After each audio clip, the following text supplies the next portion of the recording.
যারা ভিডিওতে থাম্বনেল দেখে ক্লিক করেছেন তাদেরকে অসংখ্য ধন্যবাদ। আজকের ওয়াজ মাহফিলটা হচ্ছে কিছু মানবিক কথা নিয়ে। দেখুন কিছুদিন আগে যে দুর্ঘটনাটা ঘটলো, হ্যাঁ? সেই বিষয় নিয়ে কিছু মূল্যবান কথা বলবেন এই হুজুরটি। তবে গুরুত্বপূর্ণ যে কথাগুলো বলবে চলুন মনোযোগ সহকারে শুনে আসি। মনটা বিমর্ষ, হৃদয়টা একেবারে খান খান হয়ে আছে।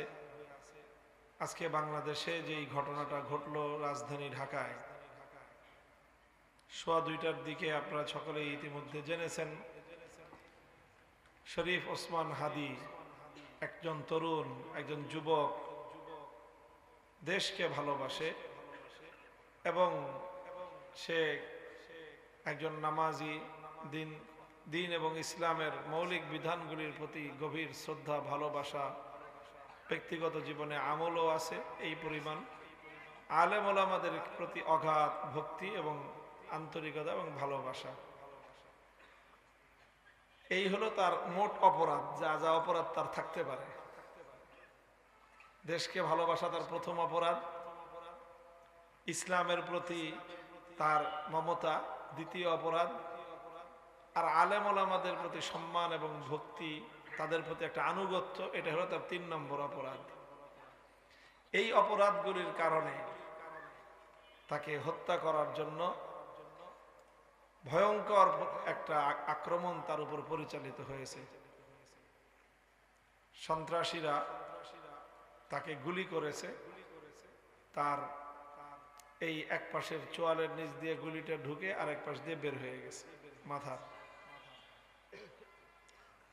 তো এই ভয়াবহ এই দুঃসংবাদ পাওয়ার পরেই আমিও ছুটে গিয়েছিলাম ঢাকা মেডিকেল কলেজ হাসপাতালে। সর্বশেষ অবস্থা খুবই আশঙ্কাজনক। স্বাভাবিক চিকিৎসা বিজ্ঞান অনুযায়ী তার বেঁচে ফেরাটা অনেক কঠিন, তবে আল্লাহ পাক রব্বুল আলামিনের কুদরতের পক্ষে কোনো কিছুই কঠিন না। তবে ফিরতেও অনেক বড় রকমের ধকল যাবে। আমরা দোয়া করি, চিকিৎসার সর্বোচ্চ ব্যবস্থাপনা মেডিকেল কর্তৃপক্ষ, সরকারি সবাই তো করতেছে। মাথার খুলি অর্ধেক খুলে রাখা হয়েছে আরেক জায়গায়, যাতে মাথার ভিতরে ব্রেনে রক্তক্ষরণ হয়ে এটা যেন ভয়াবহ আরো কোনো দুর্ঘটনা না ঘটে যায়। শরীরে আরো আঘাত আছে। দৃশ্যটা দেখে সহ্য করাটা কঠিন ছিল আমাদের জন্য, আসলেই খুব কঠিন। আমরা এমন একটা দেশে বসবাস করি, কি বলবো রাষ্ট্রকে, কি বলবো সরকারকে জানি না। এরকম ঘটনা ঘটতেছে, একটার পর একটা ঘটতেছে, কিন্তু প্রকৃত অপরাধীরা শনাক্ত হয় না।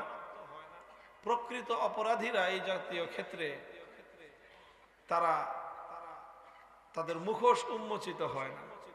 এখানে 2 ধরনের অপরাধী থাকে। কয় ধরনের? এই জাতীয় ঘটনা অহরহ ঘটে। 2 ধরনের অপরাধী থাকে।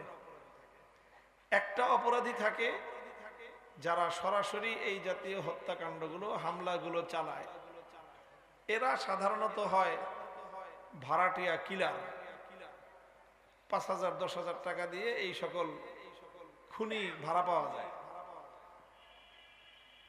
সমাজের একটা শ্রেণী এরকম এমন বিকৃত মানসিকতার হয়ে গেছে যে 10,000 টাকার বিনিময়ে এমন একটা মানুষ যাকে সে চিনেও না, জানেও না, কি অপরাধ তাও জানে না, শুধু 10,000 টাকার বিনিময়ে একটা মানুষকে খুন করে ফেলবে।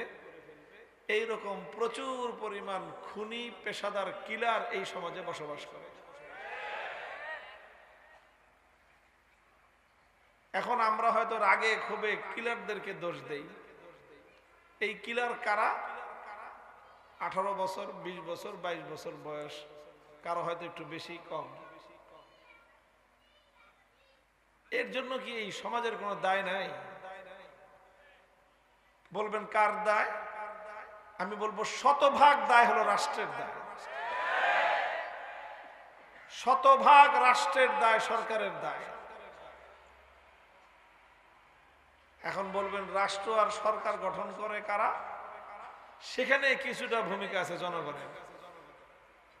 জনগণ যাদেরকে মনে করে যে হ্যাঁ এরা রাষ্ট্র চালানোর উপযুক্ত তাদেরকে দায়িত্ব দেয়, আর যারা রাষ্ট্রের ক্ষমতা পায় তারা ক্ষমতায় গিয়ে এই সমস্ত কাজ করে। তারা এই দেশের জনগণের বড় একটা তাদের ব্যর্থতার জায়গাটা হলো এই যে কাদের হাতে দেশ জাতির ভবিষ্যৎ নিরাপদ এই বুঝটুকু তারা বুঝতে পারল না। আর আমাদের ব্যর্থতার জায়গা আছে, আমরা বুঝাইতে পারলাম না। আমরা বুঝাইতে পারলাম না রে ভাই আপনাদেরকে। তো এটা গুরুত্বপূর্ণ একটা ভিডিও ছিল। তো দেখুন মানুষ আজকালকে কোথায় থেকে কোথায় গিয়েছে। মানুষ কিছু টাকার বিনিময়ে দেখুন একটা মানুষের উপর হামলা কিভাবে করে। মানুষ একটা বিবেচনা করার দরকার মানুষদের। যেমন আমি কাজটা করতেছি যে টাকার বিনিময়ে সেটা হালাল না হারাম, এবং সে খুনি না অপরাধী না কি সেটা ব্যবচার করা হয় না। না করে কিন্তু দামাদাম খুন করা হয়। আর এরকম খুনি সন্ত্রাসীদেরকে সবসময় মানুষ ভাড়া করে নিয়ে এইসব ধারণার কাজগুলো করায়। ভিডিওটি কেমন লেগেছে অবশ্যই লাইক করে জানিয়ে দিবেন। যত বেশি লাইক করবেন ভিডিওতে তত বেশি আমরা বুঝবো যে আপনাদেরকে ভালো লেগেছে। কমেন্ট বক্স ব্লক করে দেওয়ার আছে, কমেন্ট বক্স আমি খুলবো না কোনোদিন। তবে আপনারা অবশ্যই লাইক দিয়ে উৎসাহ দিয়ে জানিয়ে দিবেন যে ভিডিওগুলো আপনাদের কেমন লাগতেছে। তো চ্যানেলটিকে সাবস্ক্রাইব করে নেবেন আর ভিডিওটি শেয়ার দিয়ে ভাইকে দেখার সুযোগ করে দিবেন। ভিডিওটি দেখার জন্য ধন্যবাদ।